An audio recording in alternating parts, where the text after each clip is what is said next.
Question 6 से करना है हमें, है ना। चलो क्वेश्चन 6 फिफ्थ तक हो गया था आई गेस। हाँ फिफ्थ डन था। तो क्वेश्चन 6 है। क्वेश्चन 6 क्या है, चेक वेदर। ये देखो वही क्वेश्चन आ गया, हमें चेक करना है कि -150 इस एपी की टर्म है या नहीं है। तो मैंने आपको क्या बताया था, एपी की टर्म अगर चेक करनी है आपको तो किसकी वैल्यू पे हम कंसंट्रेट करते हैं, हम किसकी वैल्यू फाइंड आउट करेंगे। अगर हमें ये पता करना है कि ये जो गिवन नंबर है -150 ये इस एपी में आएगा या नहीं आएगा, तो हम किस चीज की वैल्यू पर कॉन्सेंट्रेट करते हैं, हम किस चीज की वैल्यू फाइंड आउट करते हैं और उससे चेक करते हैं कि वेदर यस एन की वैल्यू। तो हम यहाँ पर यही कर लेते हैं, हम कंसीडर कर लेते हैं कि यस -150 इसकी टर्म है। सपोज किया कि ये इसकी टर्म है। पहले हमने फर्स्ट टर्म लिख ली, कॉमन डिफरेंस लिख लिया विच इज नेगेटिव। तो एज्यूम कर लिया -150 is a term of AP. तो अब हम ये देखते हैं कि अगर -150 इसकी टर्म है तो वो कौन सी पोजीशन पे आएगी, मींस वो कौन से नंबर की टर्म है, मींस एन की वैल्यू। तो हम एन की वैल्यू फाइंड आउट करने के लिए ए एन का फॉर्मूला यूज करेंगे। ए एन का फॉर्मूला हमें पता है a+n-1 × t, जिसमें हमें ए एन की वैल्यू दी है -150, ए की वैल्यू दी है गिवन 11 एंड डी की value is -3। Let's find out n in this case. तो यहाँ पर सॉल्व किया हमने, 11 उधर जाकर प्लस हो जाएगा, नेगेटिव होके नेगेटिव नेगेटिव पॉजिटिव हो जाएगा, प्लस हो जाएगा, एडिशन हो जाएगा -161। -3 को इधर ले जाएंगे डिवीजन में, तो आंसर आएगा कुछ 161/3, कैंसिल आउट नहीं होगा। और फिर 1 को भी उधर ले जाएंगे तो आंसर आएगा कुछ इस तरह से 164/3। अब इसको आप अगर डिवाइड भी करोगे तो डेसिमल में आंसर आएगा, 3 से तो डिविजिबल है नहीं ये। सो यहाँ पर हम लिख देंगे simply, but n should be a positive integer. जो एन की वैल्यू है वो एक पॉजिटिव इंटीजर होनी चाहिए, मीन्स 1 से लेकर आगे कोई भी नंबर। सो यहाँ पर हमारा जो एजम्पशन था कि ये इसकी टर्म है वो हो गई wrong. So -150 is not a term of given A P. That's it, इतना ही करना है आपको। जब भी चेक करने के लिए बोले आप एन की वैल्यू फाइंड आउट करो, देखो वो उसकी एन की वैल्यू एक पॉजिटिव इंटीजर आती है या नहीं आती है। आती है तो अच्छी बात है, वो होगी उसकी टर्म। नहीं आती है तो नहीं है। अगेन पॉजिटिव इंटीजर होना चाहिए, अगर यहाँ पर -3 आंसर भी आ रहा होता तब भी नहीं होती। कभी आप सोचो 3 तो आ रहा है, ये पूरा कैंसिल हो गया तो ये इसकी टर्म होगी, नो। नेगेटिव नहीं, नेगेटिव कभी भी कोई पोजीशन नहीं होती है। इजी क्वेश्चन है बट इंपॉर्टेंट क्वेश्चन है ये, 2 मार्क्स में आ जाता है कई बार। आपको फ्रैक्शन वाली एक एपी दे देंगे और पूछेंगे एक और नंबर देके कि क्या इसकी एपी की टर्म है या नहीं है। फ्रैक्शन वाली देने का सिर्फ पर्पस क्या होगा कि आपसे कैलकुलेशन मिस्टेक हो, ये वो चाहते हैं, जो कि आप नहीं होने दोगे। नो, अगर ये इसकी टर्म होती तो एन की वैल्यू जो यहाँ पर आती वो होती है अक्षर, ये ए एन की वैल्यू होती है, ये ए एन की वैल्यू होती है। अगर -150 इसकी टर्म होती तो -150 क्या होती, ए एन की वैल्यू। और ऐसे ही देखकर पता चले नेगेटिव है तो एन की वैल्यू तो हो ही नहीं सकती, है ना। एन की वैल्यू क्या होगी, जो हम इसको यहाँ पर सॉल्व करके लाते, यहाँ पर इस जगह जो एन की वैल्यू आती वो एन की वैल्यू होती, पोजीशन।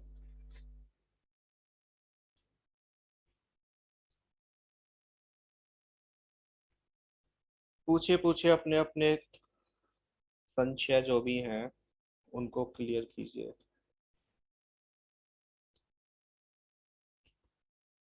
नो, क्योंकि उन्होंने ये एन नहीं बोला है बच्चे। आप कैसे, उन्होंने ये बोला ही नहीं है कि ये एन की वैल्यू है, वो ये पूछ रहे हैं कि ये इसकी टर्म है या नहीं है। टर्म है या नहीं है उसके लिए तो आपको एन की वैल्यू फाइंड आउट करनी पड़ेगी। एन की वैल्यू नेगेटिव आएगी तब आप लिखोगे कि no it's not a term. Again you are getting confused all of you, a n और एन में। मैंने बोला था कि प्लीज इसको बार बार बार बार कोशिश करो समझने की कि कहाँ पर ए एन है और कहाँ पर एन है। यस एपी की टर्म नेगेटिव होती है, बहुत होती है। पिछले क्वेश्चंस में हमने देखा नहीं था कितनी सारी टर्म्स थी जो नेगेटिव थी। कोई भी एपी हो सकती है, एपी कुछ भी हो सकती है। AP can be anything. मैंने 2 बार 3 बार 4 बार या शायद 5 6 बार एक्सप्लेन किया है, स्टिल मैं फिर से एक्सप्लेन कर देता हूँ। ए एन और एन की वैल्यू आपको कोई एपी दी हुई है, सपोज करो -3, then -1, then 1, then 3, then 5, 7 and so on. ठीक है, तो यहां पर अगर मैं आपसे पूछूं, is -5 a term of AP, या -5 के प्लेस पे +5 लिया था, तो उसका मीनिंग है, यहाँ तो 5 लिख दिया, चलो 9 ले लेते हैं इसको, 5 ऑलरेडी गिवन है। Is 15 a term of given AP, क्या 15 इसकी टर्म होगी? तो उसका मीनिंग ये हुआ कि दे आर सेइंग कि इसके किसी आगे चलते चलते कहीं पर 15 भी आता है। 15 भी आता है का मीनिंग है उन्होंने ए एन की वैल्यू दी हुई है, और दे आर आस्किंग कि कौन सी पोजीशन पे आता है, कि किसी पोजीशन पे, क्या किसी पोजीशन पर 15 आता है, किसी पोजीशन पूछा है, that means n is missing. हमें एन की वैल्यू नहीं पता, उन्होंने ए एन तो दिया है, पूछा है, तो सपोज कर लिया कि दिया है कि इस एपी में कहीं पर 15 आता है, तो डैट मीन्स कि जो ए एन है वो 15 है, और दे आर आस्किंग कि किसी पोजीशन पे 15 आता है या नहीं आता है, वो एन की वैल्यू पता करना चाह रहे हैं कि क्या एन की कोई ऐसी वैल्यू है जिस पर 15 आता है। और अगर आप ए एन और एन में कंफ्यूज हो, तो सिंपल सी बात है, एक एपी जैसे यही दी हुई है 11, 8, 5, 2, तो इसको ही देखकर आप क्यों नहीं समझ सकते कि ए एन और एन क्या है। ये जो 11 है, ये कौन सी पोजीशन पे है? फर्स्ट पोजीशन पे है, तो एन की वैल्यू 1 हो गई, और ए एन की वैल्यू क्या हो गई? 11 हो गई। That's it. ये सेकंड पोजीशन पे है, तो एन की वैल्यू 2 हो गई, और ए एन की वैल्यू क्या हो गई? 8 हो गई। Yes, that is a n. Check whether this is a term, this is a term, term का मीनिंग है ए एन। ठीक है, अगर ये लिखा होता which term will be, which term will be 150 या -150, तो उस केस में इसका मीनिंग होता एन की वैल्यू, कि उन्होंने टर्म तो दी है कि कौन सी टर्म 150 होगी, मींस कौन से नंबर की टर्म 150 होगी। ऑल्सो यहाँ पर नेगेटिव था, तो ये एन तो हो ही नहीं सकता, ये ए एन ही दिया हुआ है, that means.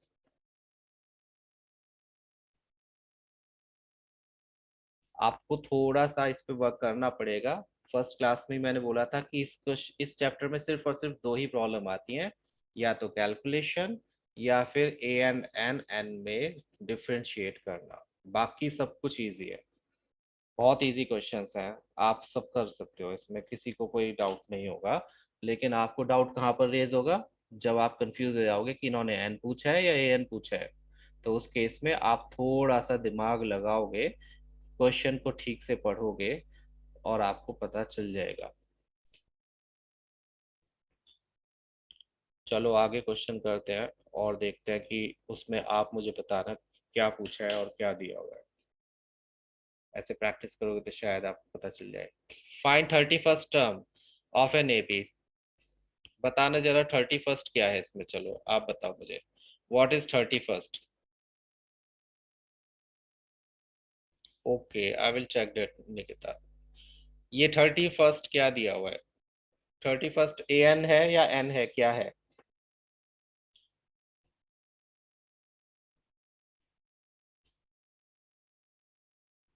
Wrong, wrong, wrong, wrong and wrong.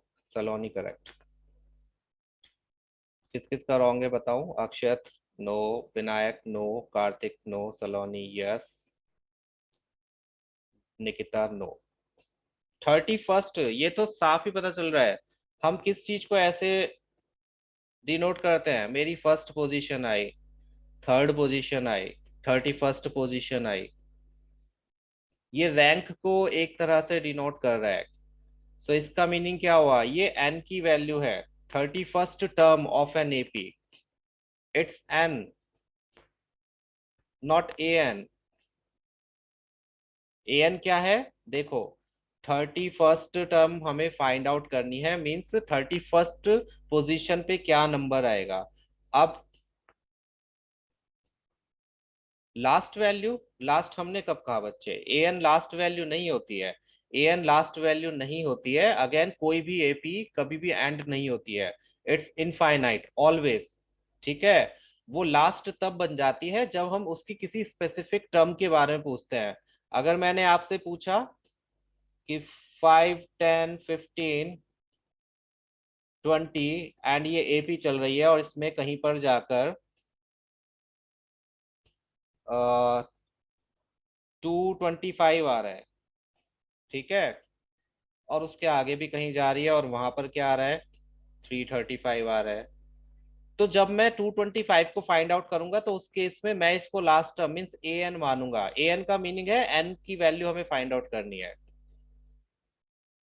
इस केस में जब 335 को फाइंड आउट करूंगा उस केस में मैं इसको ए एन मानूंगा, क्योंकि मुझे यहाँ पर एन की वैल्यू फाइंड आउट करनी है। तो A N is not a last term. A N का मीनिंग है कोई भी ऐसी स्पेसिफिक वैल्यू जिसके बारे में बात हो रही है। ये भी ए एन है, लेकिन यहाँ पर हमें एन की वैल्यू पता है, क्लियरली दिख रहा है ये फर्स्ट पोजीशन है। तो एन की वैल्यू क्या हो गई, ए वन, मीन्स एन की वैल्यू 1 और ए वन की वैल्यू 5। ये भी हमें क्लियरली दिख रहा है ये भी ए एन ही है, लेकिन यहाँ पर एन की वैल्यू क्या है, 2 है, तो ये ए टू है। ए टू की वैल्यू क्या है, 10 है, और यहाँ पर एन की वैल्यू क्या है, 2 है। यस सलोनी। तो यहाँ पर 31st टर्म के बारे में बात हो रही है। दैट मीन्स वो A31 के बारे में बात कर रहे हैं। ठीक है, चलो ए एन नहीं लिखते इसको, क्योंकि हमें इसकी पोजीशन का पता है। हमें A31 फाइंड करना है। तो ए एन के फॉर्मूले में जहां भी एन होगा वहां पर हम 31 पुट करेंगे। साथ में उन्होंने दिया हुआ है 11th term. 11th term means A11 दिया हुआ है। साथ में दिया हुआ है 16th टर्म मीन्स A16 दिया हुआ है। तो A16 A11 का मीनिंग है जब हम ए एन का फॉर्मूला अप्लाई करेंगे तो जहां जहां पर भी एन है वहां पर हम इस केस में 11 पुट करेंगे, 11 के एन के प्लेस पर, और इस केस में एन के प्लेस पर 16 पुट होगा, और इस केस में एन के प्लेस पर 31 पुट होगा। ए एन का मीनिंग ये है कि कौन से नंबर की टर्म की हम बात कर रहे हैं। ठीक है। तो now we have A1 and A11 and A30, A16। तो इनसे पहले हम, मैंने आपको बोला था जब भी आपको कुछ फाइंड आउट करना हो तो आपको ए और डी पता होने चाहिए। तो ए और डी फाइंड आउट करने के लिए हम इन दोनों टर्म्स का सहारा लेंगे। Let's see, we need to find A31। 31st term means A31 हमें फाइंड आउट करना है। नाउ पहले हमें इसको फाइंड आउट करने के लिए ए और डी की जरूरत पड़ेगी। तो हम A11 से एक इक्वेशन बनाएंगे और A16 से। A11 से कैसे इक्वेशन बनेगी, 11th टर्म है तो 11th टर्म का फॉर्मूला क्या होता है, A+10D। आप डायरेक्ट भी लिख सकते हो, मैंने यहाँ पर ए एन का फॉर्मूला अप्लाई करके लिया है। आप डायरेक्ट भी लिख सकते हो। ठीक है, एन के प्लेस पर जब आप 11 रखोगे तो 11 - 1 क्या हो जाएगा, 10। ए हमें नहीं पता तो हमने ए ही रखा, डी भी नहीं पता तो डी ही रखा, और यहाँ पर आ गया 31, 38 सॉरी। ठीक है, A11 = 38 और A11 का फॉर्मूला A+10D। नाउ यहाँ पर A16 भी दिया हुआ है। ये जरूर याद रखना जब भी आप फॉर्मूले में वेरिएबल्स यूज कर रहे हो तो उनको डिफाइन जरूर कर देना। ऑल्दो इस चैप्टर में हम ए को फर्स्ट टर्म और डी को कॉमन डिफरेंस ही लेते हैं, फिर भी आपको ये डिफाइन करने पड़ेंगे। Where a is the first term, आप शुरू में भी लिख सकते हो let a is the first term and common difference is d, या फिर आप बाद में लिख दो, बट लिखना जरूर है। फाइन। अब हम लेते हैं A16। A16 का फॉर्मूला क्या होगा, क्या बता सकते हो आप, A16 का फॉर्मूला क्या होगा? हम A16 के प्लेस पर क्या फॉर्मूला ए और डी का पुट कर सकते हैं? ए और डी का क्या रिलेशन पुट करेंगे? यस सलोनी। A16 के प्लेस पर हम क्या पुट कर सकते हैं?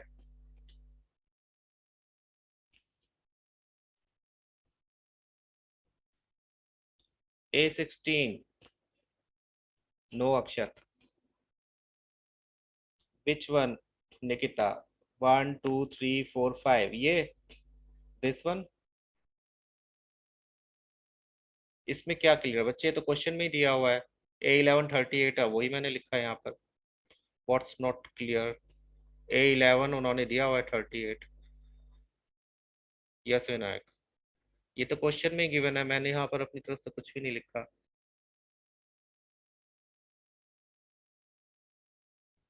हमने फॉर्म कुछ नहीं किया बच्चे, A11 तो क्वेश्चन में ही दिया हुआ है। A11 11th टर्म 38 है। इसमें मैंने इस वाली लाइन में तो मैंने कुछ भी फॉर्म नहीं किया। ये तो मैंने जो क्वेश्चन इन्फॉर्मेशन दी है गिवन वही लिखी है। A11 + 10D नहीं, A11 + 10D कहीं नहीं लिखा है बच्चे, मैंने A + 10D लिखा है। A11 + 10D कहीं नहीं लिखा। क्लियर, ध्यान से देखो, it's not A11। So you tell me, मैं नहीं बताऊंगा, आप ही बताओगे। अगर मुझे 11th टर्म फाइंड आउट करनी है तो उसके लिए मैं क्या फॉर्मूला अप्लाई करूंगा? Just tell me. आपको कोई एपी दी हुई है जिसकी फर्स्ट टर्म ए है, कॉमन डिफरेंस डी है, तो मुझे अगर 11th टर्म फाइंड आउट करनी है तो which formula I need to use? That's what I am asking बच्चे। मीन्स आप फर्स्ट क्लास से क्या कर रहे थे? इफ इट्स नॉट क्लियर, ये तो मैंने फर्स्ट क्लास से क्लियर करता आ रहा हूँ कि आपको ये करना है, ये करना है, ये करना है। इससे पहले के क्वेश्चंस कैसे करे फिर आपने? यू आर गेटिंग कंफ्यूज्ड बच्चे again. Do not over think and do not look at my solutions. मैंने आपको एक आइडिया दे दिया। You can form two equations using these information. आपके पास A11 गिवन है, आपके पास A16 गिवन है। आपको फाइंड आउट करनी है ए और डी की value using these two given situations. इनसे आप लीनियर इक्वेशंस फाइंड आउट करो किसी भी तरह से। अब किसी भी तरह से इस चैप्टर में हमारे पास कोई और मेथड है ही नहीं, हमारे पास क्या है, सिर्फ an का ही फॉर्मूला है। अगर आप इससे an से कंपेयर करोगे तो क्लियरली दिख रहा है कि n की वैल्यू क्या है, 11 है, तो हम n के प्लेस पर 11 पुट कर देंगे, डेट्स इट। d नहीं पता तो d एज इट इज रहेगा, a नहीं पता तो a भी एज इट इज रहेगा। तो फॉर्मूला क्या बन के आएगा? 11 - 1 10D। और ये चीज मैंने आपको पहले भी बताई थी, आप डायरेक्ट भी लिख सकते हो। जो भी टर्म के बारे में बात हो रही है उसका फॉर्मूला हमेशा उससे एक कम d होगा। 11th टर्म की बात हो रही है तो A + 10D। 12th टर्म की बात हो रही है तो A + 11D। 34th टर्म की बात हो रही है तो A + 33D। ठीक है। वही डी की वैल्यू नहीं आती है, डी में हम n - 1 को मल्टीप्लाई करते हैं हमेशा, जो भी टर्म आपको फाइंड आउट करनी है। Got it Akshat?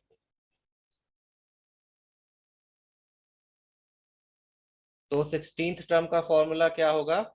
A + 15D, not 16D। Yes. सो हमने उसको पुट किया 16th टर्म, दैट इज 73। तो 16th टर्म के प्लेस पर 16th टर्म का फॉर्मूला पुट कर दिया which is A + 15D, that is equals to 73। Yes Pagni, now इन दो इक्वेशंस को आप एलिमिनेशन या सब्सटीट्यूशन किसी से भी सॉल्व कर सकते हो। मैंने एलिमिनेशन से किया है क्योंकि ए और ए की वैल्यूज जो कोफिशिएंट्स है वो इक्वल है। तो सब्ट्रैक्ट कर लिया। आप कोई भी मेथड अप्लाई करो, सब्ट्रैक्ट किया तो हमारे पास आया 5D = 35, जिससे डी की वैल्यू आ गई 7। इसको हमने इक्वेशन 1 2 किसी में भी अप्लाई कर दिया, सब्स्टिट्यूट कर दिया, जिससे हमारे पास ए की वैल्यू आ जाएगी। ए की वैल्यू कितनी आ गई? -32। So now we have a की वैल्यू, वी हैव डी की value, we need to find out 31st term. तो 31st टर्म का फॉर्मूला क्या होगा? क्या आप बता सकते हो 31st टर्म का फॉर्मूला क्या होगा? Excuse me. Yes Saloni. Nikita तुम बताओ 31st टर्म का फॉर्मूला क्या होगा? Akshat, Nikita, Kartik. Yes, A + 30D। तो बस हम ए और डी के प्लेस पर ए और डी की वैल्यूज पुट कर लेंगे। 31st टर्म है तो A + 30D, ए के प्लेस पर ए की वैल्यू आई और डी के प्लेस पर डी की वैल्यू। दोनों को सॉल्व किया जिससे हमारे पास आंसर आ गया 178। क्लियर? अब बताओ फिर से, अगर किसी भी स्टेप पे फिर से डाउट है तो please go through each and every step, पहले खुद से सोचो फिर मुझसे डाउट पूछो। अगर बिल्कुल ही नहीं समझ आ रहा है कि ये पता नहीं कहाँ से आया है। इजी है अगेन बट कंफ्यूजिंग हो सकता है। इक्वेशन टू में तुम बताओ अक्षर। अगर ए एन का फॉर्मूला a+n-1d होता है, ठीक है, तो A16 का फॉर्मूला क्या होगा? खुद ही आप ही बताओ, मैं नहीं बताऊंगा।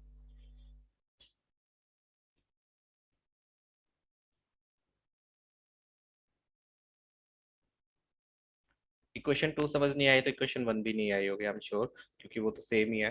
तो आप बताओ, अगर ए एन का फॉर्मूला a+n-1d होता है तो A16 का फॉर्मूला क्या होगा? यहाँ पर n की वैल्यू 16 है, तो ए तो हमें नहीं पता, फर्स्ट टर्म नहीं पता, n के प्लेस पर 16 पुट किया, 1 पुट किया, डी भी हमें नहीं पता, तो क्या आंसर आ गया? A+15d। और A16 की वैल्यू क्वेश्चन में दी हुई है 38, तो उसके प्लेस पर हमने पुट कर दिया 38।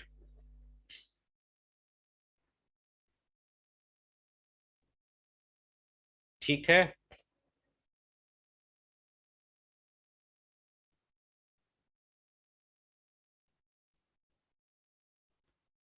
कहाँ पर ब्रैकेट नहीं लगाया विनायक?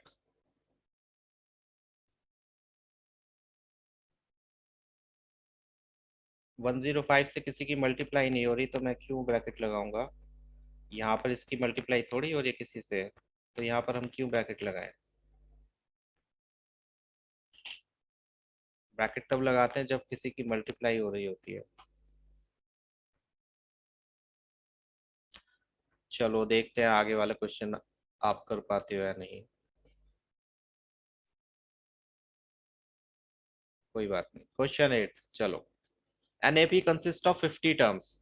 अब यहाँ पर पहले बताओ, ये 50 टर्म्स का मीनिंग क्या है, ये किसकी वैल्यू दी हुई है? What is 50?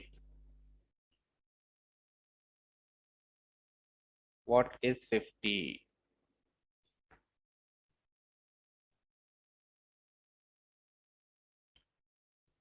No Akshat, no Saloni, no Vinayak.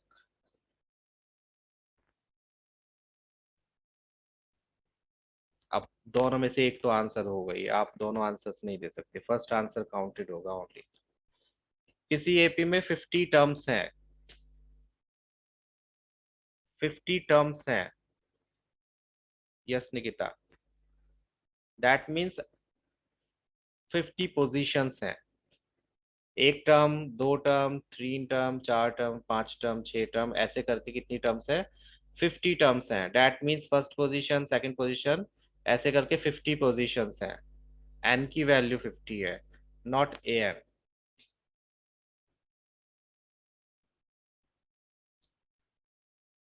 Fine. 50 terms हैं मीन्स आपको, नो, ए एन रैंक नहीं है बच्चे, एन रैंक होती है। एन रैंक होती है मीन्स पोजीशन, एक तरह से। ये सिर्फ समझने के लिए है, लिख मत देना कहीं पर कि ये रैंक या पोजीशन, पोजीशन के लिख सकते हो बट रैंक नहीं। एन रैंक होती है उसकी पोजीशन।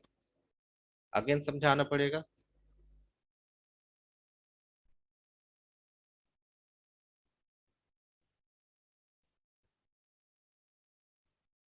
10, 20, 30, 40, 50, 60, 70। तो ये बताओ, ये कौन से नंबर की टर्म है? Which term is this? Which term? Akshat बताओ, ये कौन सी टर्म है? Yes yes yes. अक्षत तुम बताओ। सेवंथ है, तो एन की वैल्यू 7 हो गई, दैट्स इट। और यहाँ पर बोलूँ कि इस पोजीशन पे क्या वैल्यू है? What term is this? क्या वैल्यू है? तो ए एन की वैल्यू 70 है यहाँ पर। अगर मैंने बोला कि किसी एपी में 10 टर्म्स हैं, 10 टर्म्स है का मतलब है कि उसमें 10 पोजीशंस हैं, इस तरह से। मीन्स एन की वैल्यू 10 है। अब उन पोजीशन पे क्या वैल्यूज है? थर्ड वैल्यू जो है वो 12 है, थर्ड टर्म का मतलब है थर्ड वैल्यू जो है वो 12 है, थर्ड पोजीशन पर 12 है। And last one is 106 means जो 50th टर्म है, इस केस में जो 50th नंबर पे होगी मीन्स A50, वो कितनी है? 106 है। क्योंकि 50 टर्म है तो लास्ट टर्म क्या होगी? 50 होगी, मीन्स एन की वैल्यू 50 होगी। और उसकी फेस वैल्यू उन्होंने दी हुई है 106, मीन्स उन्होंने दिया हुआ है ए एन की वैल्यू 106। अब एन तो हमें पता है 50 है, तो इसका मतलब क्या हो गया, A50 इज 106। थोड़ा सा एनालाइज करोगे तो पता चलेगा। हाँ,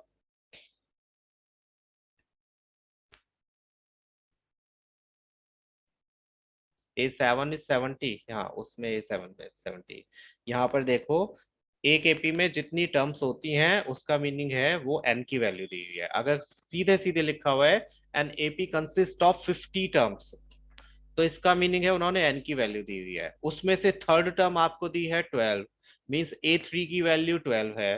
फिर बोला है लास्ट टर्म इज 106। अब लास्ट टर्म अभी सपोज करो आप भूल गए कि 50 टर्म्स है, लास्ट टर्म बोला है, तो इसका मीनिंग है ए एन की वैल्यू क्या दी हुई है, 106 दी हुई है। ए एन की वैल्यू 106 दी हुई है, बट आपको बाद में याद आया अरे एन की वैल्यू तो 50 दी हुई है, तो आप यहाँ पर A50 की वैल्यू 106 लिख सकते हो। इसका मीनिंग क्या हुआ, A+49D किसके इक्वल होगा, 106 के होगा, क्योंकि 50th टर्म का फॉर्मूला ये होता है। तो एक इक्वेशन ये बन गई। दूसरी इक्वेशन आप इससे बना सकते हो, A3, A3 का फॉर्मूला A+2D होता है। A3 के प्लेस पर आप 12 पुट कर सकते हो, क्योंकि थर्ड टर्म ये दी हुई है। A के प्लेस पर A और 2D एज इट इज। ये हो गई फर्स्ट इक्वेशन, ये second equation. Solve them, you will find A and D, और उससे जब ये पता चल जाएगा you can find out 29th D, question में जो आपको पूछा गया है। कंफ्यूजन होगा, बहुत होगा ए एन और एन में, बट जब ये एक ही पॉइंट होगा जब आपके दिमाग में एकदम से आएगा कि अच्छा हाँ ऐसा होता है, उस दिन से आपको कंफ्यूजन होना बंद हो जाएगा।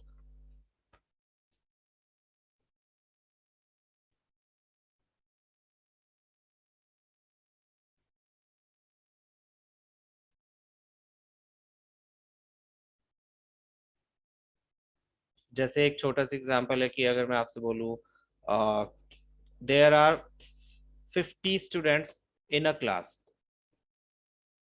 ठीक है। If I ask you there are 50 students in a class, तो इसका मतलब क्या हुआ कि क्लास में 50 बच्चे हैं, मीन्स 50 टर्म्स हैं, मीन्स नंबर ऑफ स्टूडेंट्स कितने हैं, 50 हैं। मैंने बोला कि उसमें से थर्ड जो स्टूडेंट है उसके पास में कितने पैसे हैं, 12 रुपीज है, और जो लास्ट वाला जो बच्चा है उसके पास कितने रुपीज हैं, 106 रुपीज है। ठीक है, तो इसका मतलब क्या हुआ, जो 50th स्टूडेंट है उसके पास 106 रुपये हैं, और जो थर्ड स्टूडेंट है उसके पास 12 रुपये है। अगर आपने ये फॉर्म कर लिया तो उसके बाद तो इक्वेशन तो आप फॉर्म कर ही लोगे। मेन चीज यहाँ तक आना है। जब ये बिल्कुल क्लियरली बोला हो कि देयर आर 50 टर्म्स, तो समझ जाओ वो एन की वैल्यू है। उसमें आपको इतना सोचने की जरूरत नहीं पड़ेगी। अगर क्वेश्चन में लिखा हो there are 10 terms in an AP, तो 10 टर्म्स है। There are 102 terms in an AP, तो इतनी एपी है। और अगर ये लिखा हो if any term of given AP is 102, तो उस केस में एनी टर्म लिखा आ गया, मींस हमें एन की वैल्यू नहीं पता, बट इज 102 या जो भी दिया है, तो उसका मतलब ए एन की वैल्यू आपको गिवन है। अगेन कंफ्यूज हो गए तो वो तभी सही होगा जब इनको बार बार आप करोगे। यहाँ पर आपको एन की वैल्यू 50 दी हुई है क्योंकि 50 टर्म्स हैं। थर्ड टर्म दी है 12, मीन्स A3 की वैल्यू 12 है।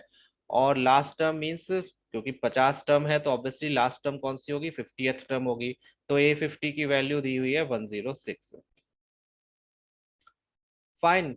अब आप इनसे इक्वेशंस फॉर्म करोगे। 29th टर्म हमें फाइंड आउट करनी है। A3 से हमने एक इक्वेशन फॉर्म करी। A3 का फॉर्मूला A+2D होता है। अगर आप A+n-1 × D अप्लाई करोगे तो यही आएगा। और साथ में A50 का फॉर्मूला A+49D होता है। ये भी A+n-1 × D से हमने फॉर्म किया है। दोनों इक्वेशंस को सब्ट्रैक्ट कर देते हैं, सब्ट्रैक्टिंग फर्स्ट फ्रॉम सेकंड, तो हमें आंसर मिल जाएगा डी की वैल्यू।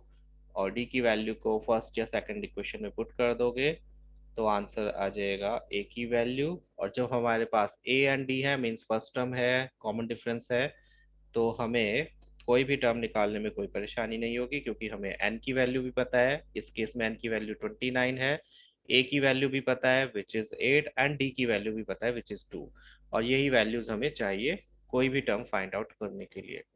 सो A29 का फॉर्मूला a+28d, a के प्लेस पर a की वैल्यू रखी, d के प्लेस पर d की वैल्यू, एंड आंसर आ गया 64।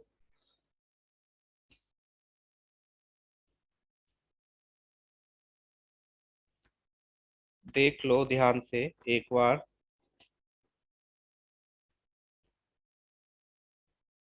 Okay good Nikita. चलो नेक्स्ट क्वेश्चंस में चेक करते हैं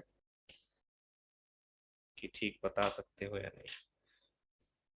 ओके बात नहीं, गुड। अक्षत, ध्यान से देखो बच्चे इस प्रश्न को।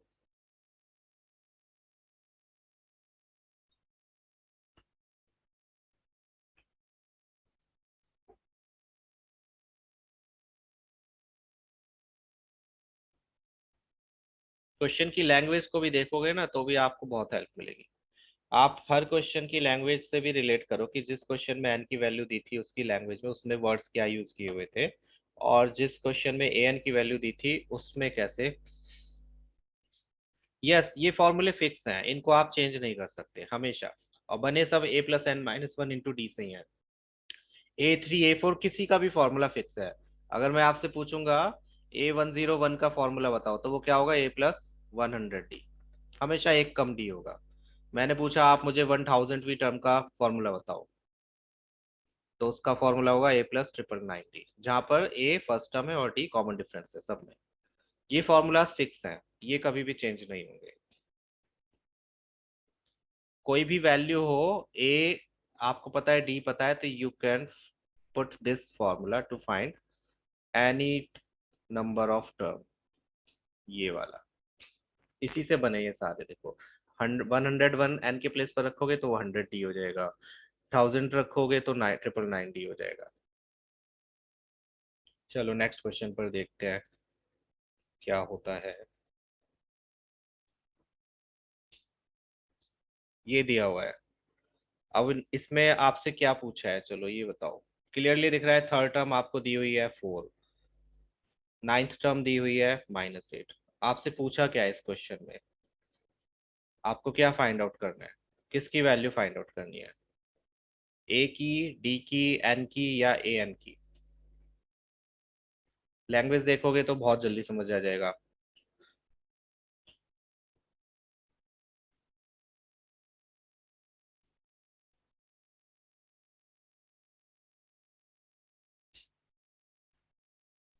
No no no no no, again no, सभी का आंसर गलत है।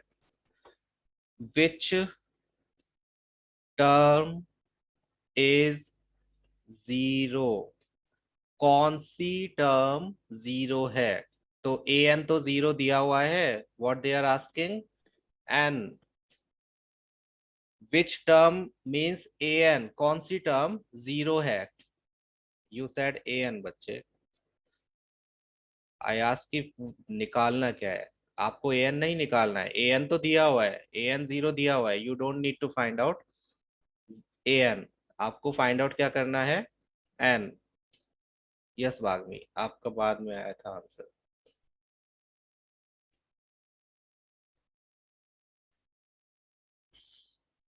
नो नो बच्चे, ए एन की जगह बस एन लिखना था, इसमें एक्सप्रेस क्या करना है। आपको सिर्फ ये बोलना है कि एन, मैंने पूछा क्या फाइंड आउट करना है, आपको बोलना है एन फाइंड आउट करना है, कोई बात नहीं। If it was clear to you then fine.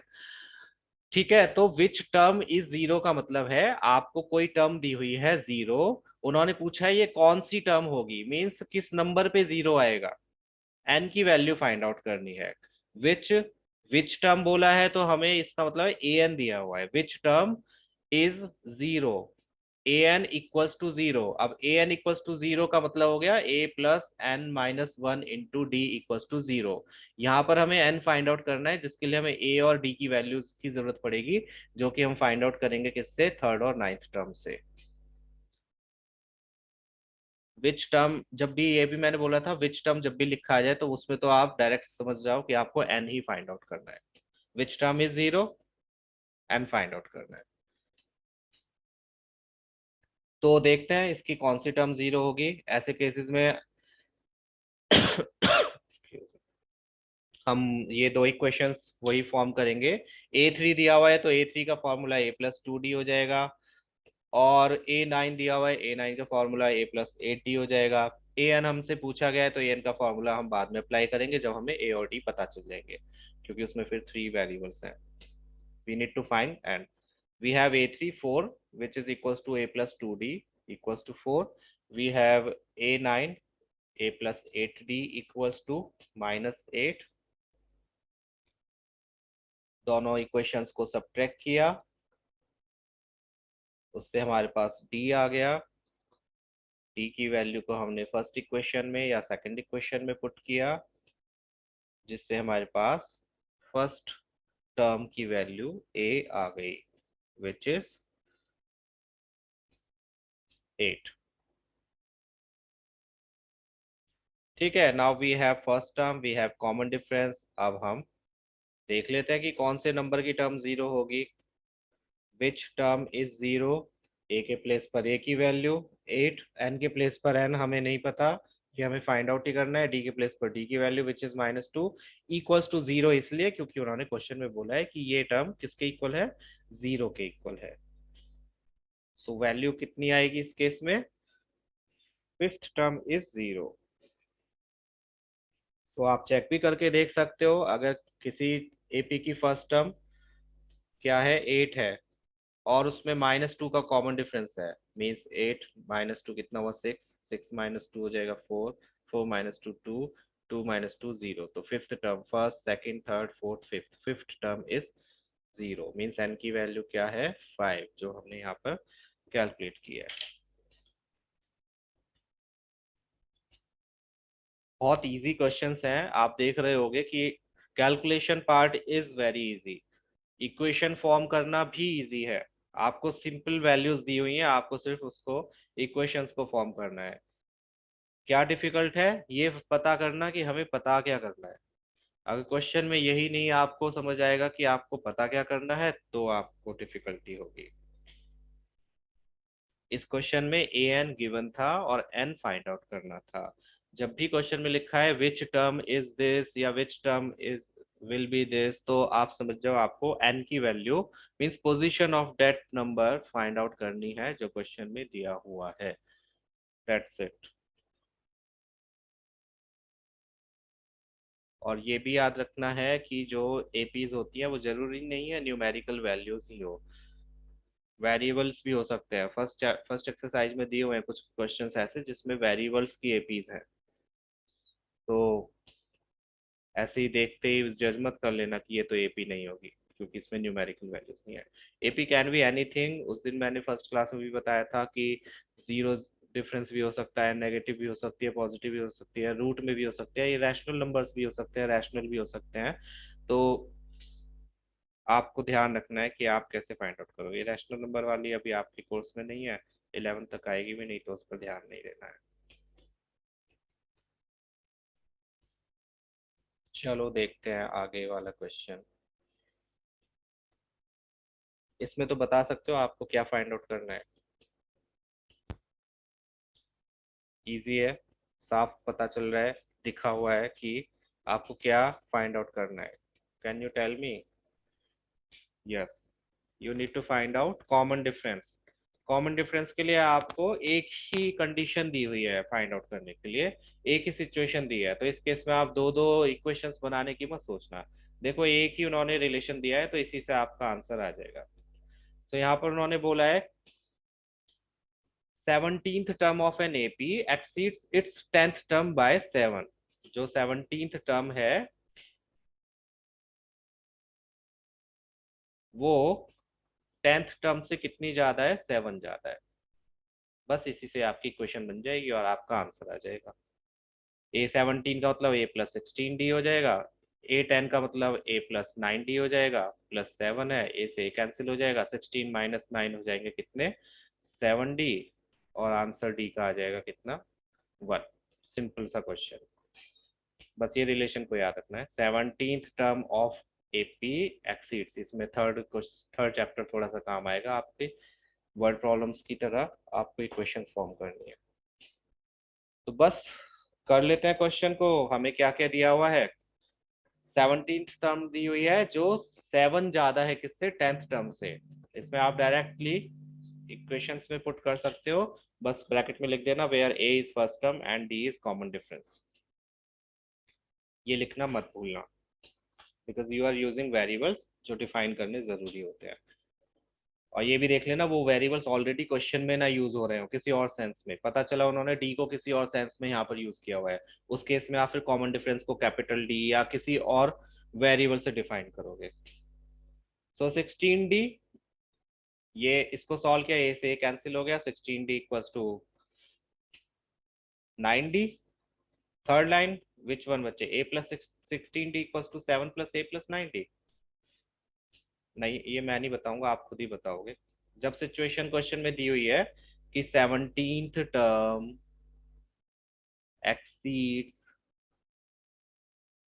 10th term by 7, तो इसको जब आप न्यूमेरिकल वैल्यू में लिखोगे, 17th टर्म का मीनिंग क्या हो गया?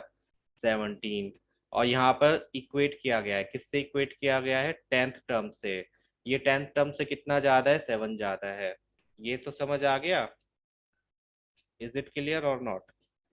तो फिर A17 का फॉर्मूला क्या होता है? अगेन आप कंफ्यूज हो रहे हो, इतनी सिंपल चीज जो आप करते आ रहे हो आप उसी को बार बार पूछ रहे हो, क्योंकि आप ज्यादा दिमाग लगा रहे हो। A17 का फॉर्मूला क्या होता है? A+16D, डेट्स इट, वही मैंने लिखा है। A10 का फॉर्मूला क्या होता है? A+9D, correct. फिर 7 एज इट इज, तो इसमें क्या क्लियर नहीं है? टेल मी।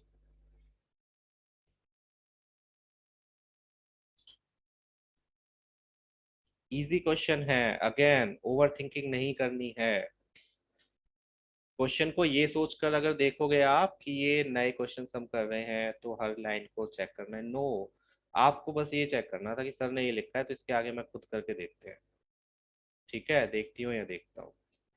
खुद करके देखती हूँ देखता हूँ का मतलब ये नहीं कि अभी करने लग जाओ। उसका मीनिंग ये है कि आप खुद से दिमाग लगाओ कि 17 टर्म लिखा है तो इसके प्लेस पर हम क्या लिख सकते हैं जिससे कि क्वेश्चन में कन्वर्ट हो सके। तो ऑब्वियसली A+16D, और तो कुछ नहीं लिखोगे। 10 टर्म का फॉर्मूला यहाँ पर अप्लाई करोगे। ठीक है, तो रिलेट करना सीखो हर स्टेप को, यू विल गेट। जो भी आपको क्लियर नहीं हो रहा है मोस्टली वो क्लियर हो जाएगा। कई बार ऐसे स्टेप्स भी आते हैं जो नहीं होते हैं, ऐसे लिखने पर भी नहीं आते हैं, तो वो ऐसे जो स्टेप्स होंगे उनको मैं बहुत खुद ही आपको बता दूंगा कि ये स्टेप थोड़े डिफिकल्ट हैं और उनको समझने में थोड़ी मुश्किल हो सकती है। बट आई डोंट थिंक कि इसमें आपको कोई प्रॉब्लम होगी। ए से ए कैंसिल हो जाएगा, यहाँ पर 16D बचेगा और यहाँ पर बचेगा 9D+7। डी वाली वैल्यूज को एक तरफ ले जाएंगे, जिससे हमारे पास आ जाएगा डी की वैल्यू 1, जो कि क्वेश्चन में पूछा है। सिंपल सा क्वेश्चन, बहुत ही इजी। देख लो एक बार एंड फिर से पूछ लो अगर किसी को कंफ्यूजन है। अगेन,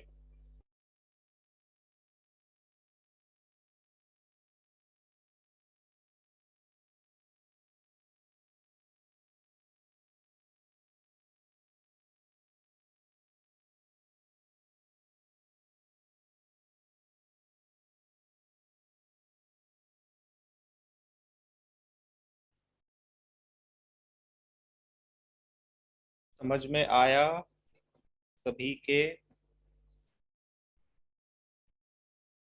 या नहीं?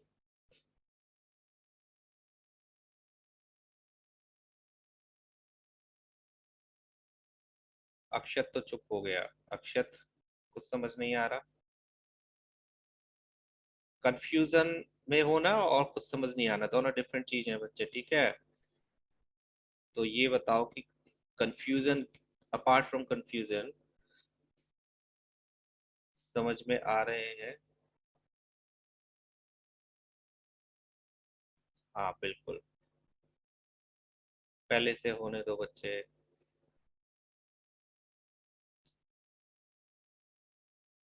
विनायक, बोर हो रहे हो तभी तो समझ नहीं आ रहा बच्चे। अब समझ आया ना कि क्यों समझ नहीं आ रहा है? जब आप क्लास में 10th क्लास में स्पेशली जब बोर होने लगते हो, तो उसका मीनिंग ये होता है कि आप इंटरेस्ट नहीं ले रहे हो। अगर नया टॉपिक है तब भी इंटरेस्ट नहीं ले रहे हो, तो वो एक प्रॉब्लमेटिक बात है आपके लिए भी, और आगे आपके जो टेस्ट होंगे उसके लिए भी।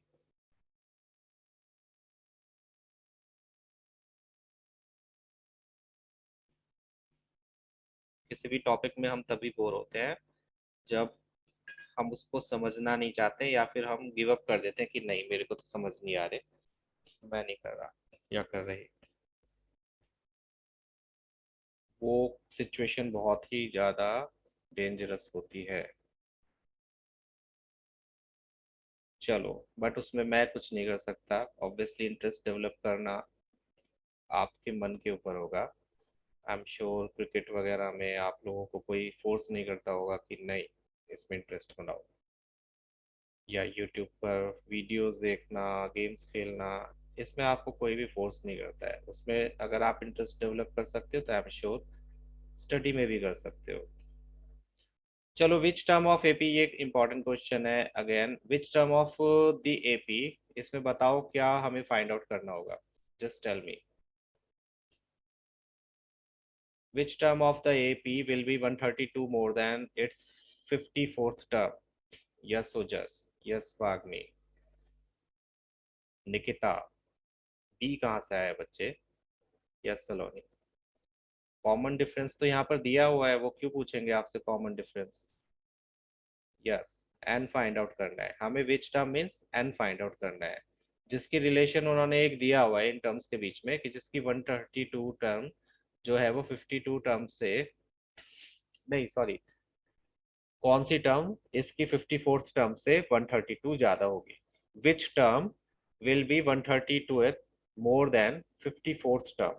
तो रिलेशन को हम इक्वेशन में अगर पुट करें, यहाँ पर फर्स्ट जो टर्म है वो आपको दी हुई है 3, कॉमन डिफरेंस कितना है 15 माइनस 3 दैट इज 12। रिलेशन क्या दिया हुआ है, ए N, which term means A N, कौन सी term will be 132 more than 54th term. Fine. अब ए एन के प्लेस पर ए एन का formula which is A plus N minus one into D, equals to के प्लेस पर equals to, 132 के place पर 132, 54th टर्म के प्लेस पर 54th टर्म का फॉर्मूला ए प्लस 53 डी। ए से ए कैंसिल आउट हो जाएगा, इनको आप सॉल्व करोगे तो आपको किसकी वैल्यू पता चल जाएगी, एन की वैल्यू, विच इज 65। छोटा सा क्वेश्चन है, बट अगर आप इक्वेशन नहीं बना पाए तो नहीं कर पाओगे। देखो इसको अब ध्यान से। विच टर्म बोला था तो ऑब्वियसली एन की वैल्यू फाइंड आउट करनी है, और उन्होंने विच टर्म का रिलेशन दिया था कि ऐसी टर्म फाइंड आउट करो जो 54th टर्म से 132 ज्यादा हो, जिसका मैग्नीट्यूड 54th टर्म से 132 ज्यादा हो। तो आपने बस उससे रिलेशन से इक्वेशन बनाई, और उसके बाद में you have your answer.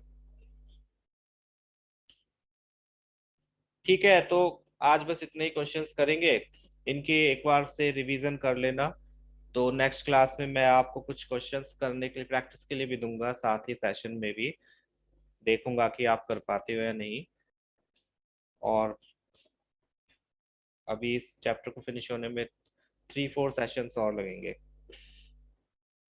I will Nikita, अभी तो मेरे पास फोन नहीं है, मैं आपको बता दूंगा चेक करके।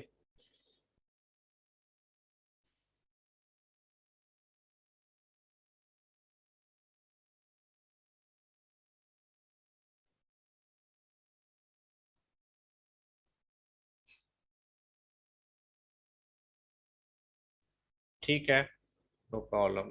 जा सकते हो 10th वाले स्टूडेंट्स। नमस्ते। चैप्टर वन का, हाँ बच्चे कर दूंगा, चैप्टर वन का है मेरे पास, इजी सा ही है तो कर लेना। Bye bye.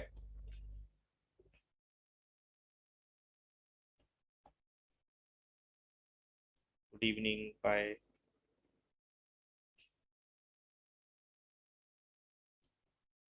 साइंस के एग्जाम्पलर पता नहीं बच्चे, मैं सर से पूछ के बताऊंगा साइंस के एग्जाम्पलर का तो। Good evening Aastha, bye Vinayak, नमस्ते, bye Akshat, bye Vagmi.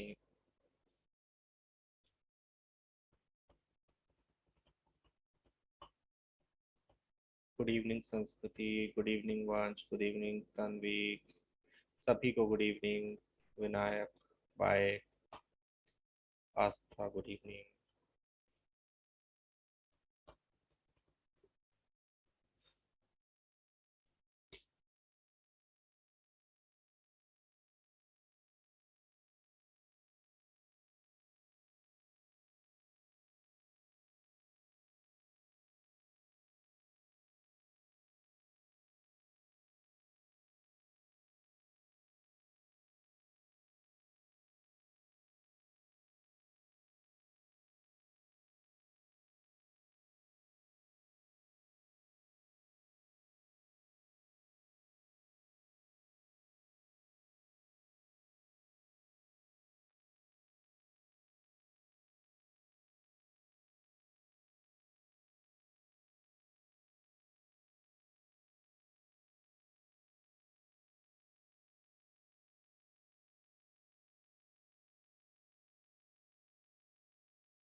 Good evening Aditya.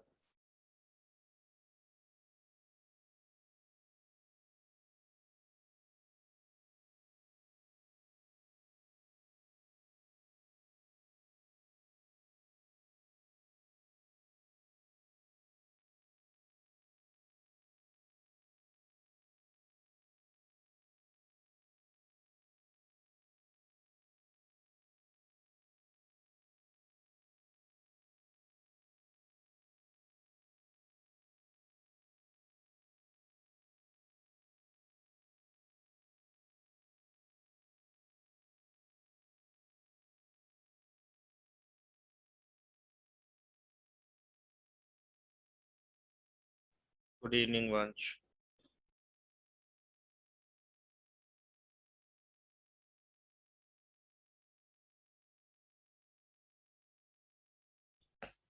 2.5 के क्वेश्चंस हमें पहले करने थे, दो क्वेश्चंस।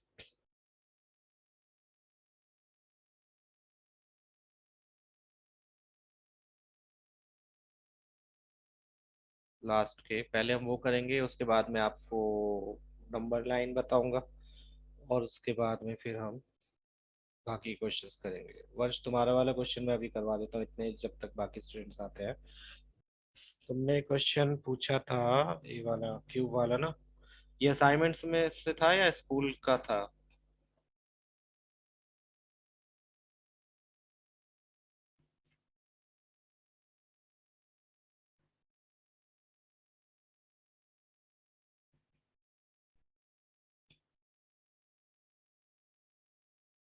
ओके, क्वेश्चन था आपको। क्वेश्चन कहाँ है बच्चे, इसमें मुझे आपने सोल्यूशन दिया हुआ है।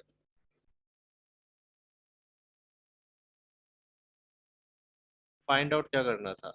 X square plus 1/x² find out करना था। तो तुमने क्यूब क्यों किया बच्चे उसका? तुम्हें अगर वैल्यू दी हुई है x+1/x की, कितनी, 7, तो अगर x² + 1/x² फाइंड आउट करना है तो आप क्यूब नहीं, इसका स्क्वायर करोगे ना दोनों साइड्स का। या तो क्वेश्चन भेज दो, मेरे पास क्वेश्चन है नहीं, अगर मैं सही समझ पा रहा हूँ तो। अच्छा, ये दिया हुआ है तुम्हें, ओके गॉट इट नाउ। हाँ ठीक है ठीक है।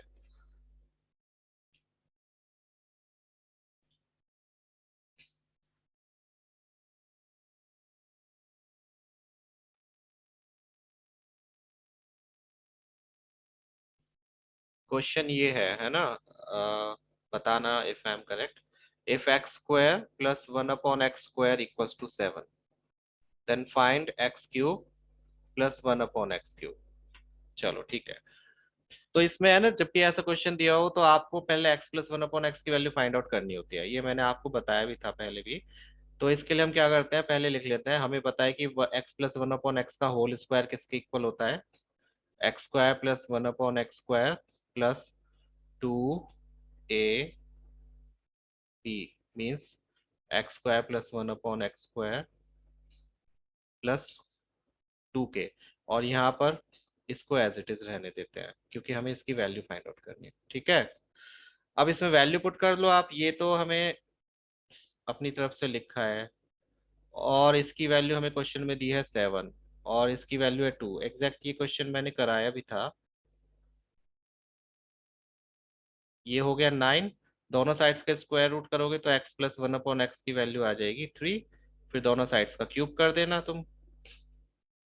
x प्लस 1/x का होल क्यूब इक्वल्स टू 3 का होल क्यूब। इसको जब सॉल्व करोगे तो आंसर आएगा x³ plus 1/x³ plus 3 into x into 1/x into x plus 1/x। ये हो जाएगा 27। ax से x कैंसिल हो जाएगा, ये हमें चाहिए तो इसको हम नहीं छेड़ेंगे। प्लस 3 और इसकी वैल्यू हमने अभी कैलकुलेट करी 3, तो एक और 3 आ जाएगा इक्वल्स टू 27। तो x³ प्लस 1/x³ किसके इक्वल आ जाएगा? 27 माइनस 9 कितना होता है? हाँ, कौन आया है बच्चे? Okay Aditya, yes 18।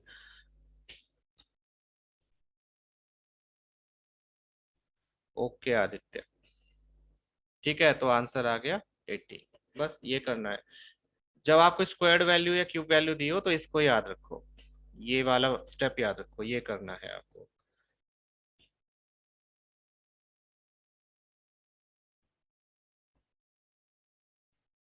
आज की क्लास में रिकॉर्ड नहीं करूंगा क्योंकि रिकॉर्ड करने लायक ऐसा कुछ है नहीं।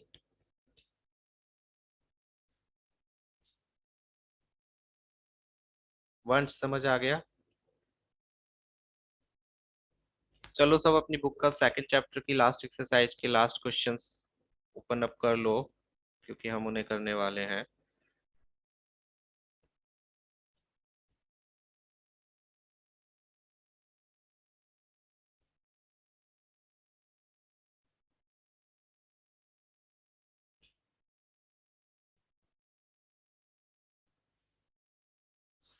देखो, क्वेश्चन नंबर कौन कौन से नहीं करवाए थे जो आपको नहीं पता है? Can you tell me? एक तो क्वेश्चन नंबर 15th और 16th आई थिंक। 15th और 16th वो बच्चे मैं अभी स्टॉप कर दूंगा। 15th एंड 16th वो 9th क्लास की रिकॉर्डिंग है।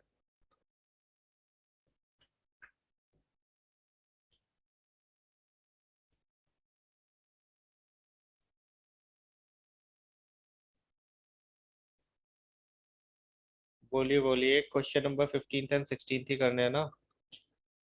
वरना मैं